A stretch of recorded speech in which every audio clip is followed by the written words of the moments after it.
తున్నారు. ఆయన మీదకు ఏడుపు ఎవరికి? ఇదే అంశం గురించి ఈరోజు చర్చ కొనసాగిద్దాం. చర్చలో పాల్గొనేందుకు మనతో సిద్ధంగా ఉన్నారు వైసీపీ నేత ఎలం మోహన్ రెడ్డి గారు మనతో జూమ్ కాల్లో అందుబాటులో ఉన్నారు. ఇక టీడీపీ అధికార ప్రతినిధి విజయ్ కిరణ్ గారు జూమ్ కాల్లో అందుబాటులోకి వస్తారు. ఇక రాజకీయ విశ్లేషకులు కేఎస్ ప్రసాద్ గారు మనతో జూమ్ కాల్లో అందుబాటులో ఉన్నారు. ఇక వైసీపీ నేత అదేవిధంగా జనసేన నేత లక్ష్మీకాంత్ గారు కూడా మనతో స్టూడియోలో అందుబాటులోకి వస్తారు. ఇక సీనియర్ జర్నలిస్ట్ అక్షర్ సత్యం గారు ఫోన్ ద్వారా జాయిన్ అవుతారు. ముందుగా మనం వైసీపీ నేత ఎలం మోహన్ రెడ్డి గారితో మాట్లాడదాం. మోహన్ రెడ్డి గారు నమస్తే సార్. నమస్కారం అండి. మీకు ప్యానెల్లో పాల్గొన్న పెద్దలకు, చూస్తున్న వీక్షకులకు అందరికీ హృదయపూర్వకంగా నమస్కారాలు. నమస్తే సార్.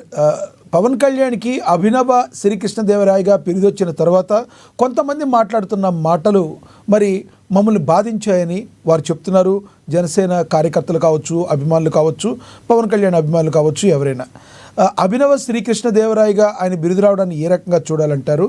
ఎందుకు పవన్ కళ్యాణ్ మీద టార్గెట్ చేసి కొన్ని మీడియా సంస్థలు మాట్లాడుతున్నాయంటే ఏం చెప్తారు?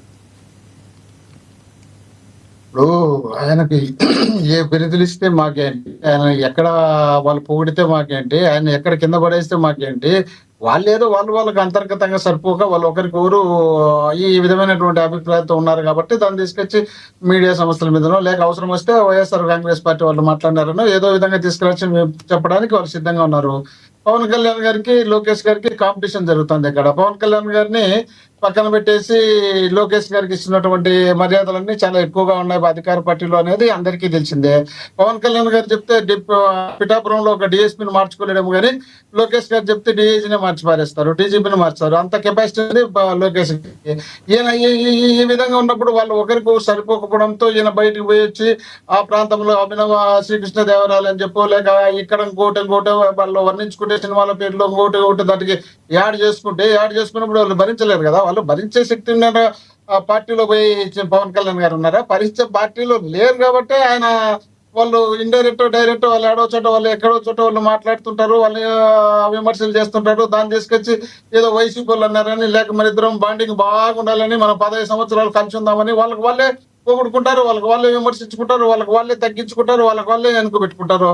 నిన్న తెలంగాణలో సమ్మిట్ మీటింగ్ జరిగితే అక్కడ తెలంగాణకు సంబంధించిన డిప్యూటీ సీఎం పక్కలో పెట్టుకొని బ్రహ్మాండంగా ఎక్స్పోజ్ చేసుకుంటా బ్రహ్మాండంగా ఆయనతో ప్రజెంట్ చేయించా పెట్టుకున్నారు తెలంగాణ గవర్నమెంట్. మరి ఆంధ్రప్రదేశ్ లో విశాఖపట్నంలో మన మీటింగ్లు జరిగితే పవన్ కళ్యాణ్ గారి అడ్రస్ కూడా లేకుండా పెట్టి అక్కడ లోకేష్ గారిని పెట్టుకున్నారు. మరి అప్పుడు అర్థమైపోతుంది కదా, వాళ్ళు సరిపోకపోవడం వల్ల వాళ్ళు ఎవరి మీద పడి ఏడ్చుకుంటూ తిరిగే కార్యక్రమం వాళ్ళు చేసుకుంటున్నారు తప్ప మాకు పవన్ కళ్యాణ్ గురించి మాట్లాడాల్సిన అవసరమే లేదు.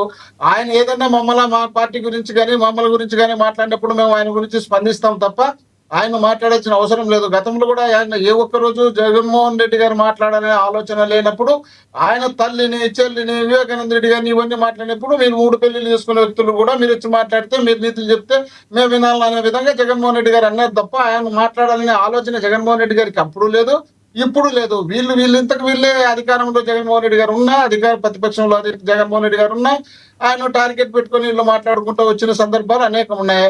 కాబట్టి వాళ్ళు ఏదో చేసుకుంటూ వచ్చి, వాళ్ళు ఏదేదో మాట్లాడుకుంటూ వచ్చి మా మీద రుద్దాలనే ఆలోచన వాళ్ళు అది అవివేకం అవుతుంది. వీళ్ళు ఏమనుకుంటున్నారంటే తెలుగుదేశం పార్టీ అంటే ఇది తేనె పూసినటువంటి కత్తిలే నాకుదాం అనుకుంటున్నారు. అది తేనె పూసిన కత్తినా అయినా ఇంకొక కత్తినా నాకితే గొంతు దిగుతుంది అనేది భయం పెట్టుకోవాల్సిన అవసరం ఉంది. వాళ్ళు ఇష్టం వచ్చినట్టు వాళ్ళు వర్ణించుకుంటా, వాళ్ళు ఇష్టం వచ్చినట్టు వాళ్ళు మాట్లాడుకుంటా, వాళ్ళు పోతూ వచ్చి దాన్ని మా మీద రుద్దడానికి ప్రయత్నం చేసే కార్యక్రమాలు వీళ్ళు చేస్తుంటారు. మాకు అవసరమే లేదండి. మోహన్ రెడ్డి గారు ఒక ఆరోపణ అయితే చేశారు. మోహన్ రెడ్డి గారు ఎప్పుడు అనిపించింది నారా లోకేష్ గారికి ఇంపార్టెన్స్ ఇస్తూ పవన్ కళ్యాణ్ గారికి ఇవ్వటం లేదు అని బయట అందరూ కూడా అంటున్నారు. అది తెలిసిన సత్యం అని అంటున్నారు. ఎలా అనిపించింది మీకు? ఎందుకు అనిపించింది అలా? మీకు అనిపిదా? మీరు ఇక్కడ చేసుకొని చెప్పండి. ఇక్కడ చేసుకొని లోకేష్ గారికి జరిగినట్టు, ప్రభుత్వంలో నారా లోకేష్ గారికి జరిగినట్టు కొన్నిదేళ్ళ పవన్ కళ్యాణ్ గారికి జరుగుతుందనే ఆలోచన ఉంది అని చెప్తండి. ఆ నియోజకవర్గం ఒక డిఎస్పీ మీద ఆరోపణ చేస్తే డిఎస్పీని పక్కన పెట్టాలని చెప్తే, ఎంక్వైరీ వేయాలని చెప్తే డిఎస్పీ లేదు, ఇది లేదని చెప్పి పక్కన పెట్టేసినారు. మళ్ళా మనం వేరే మాట్లాడుకుంటే సాక్షాత్ డిప్యూటీ సీఎం గా ఉన్నటువంటి వ్యక్తి ఇక్కడ డిఎస్పీ అవినీతికి పాల్పడుతున్నాడు, ఇతని మీద విపరీతమైన ఆరోపణలు వచ్చినా ఇలాంటి వ్యక్తిని మాకు వద్దు ఎంక్వైరీ వేయాలా, ఎంక్వైరీ చేసి తను ఏదో బయటకు తీయాలనే ఉద్దేశంలో భాగంగా ఆయన మాట్లాడితే ఆ ప్రాంతంలో పోయినప్పుడు ఆ ప్రాంతానికి సంబంధించిన ఎమ్మెల్యేలు చెప్పినారా, జనసేన కార్యకర్తలు చెప్పినారా, ఎవరు చెప్పినారో తెలియదు. ఆ చెప్పిన తర్వాత ఈయన నోటితో మాట్లాడిన తర్వాత ఒక డిప్యూటీ స్పీకర్ వచ్చి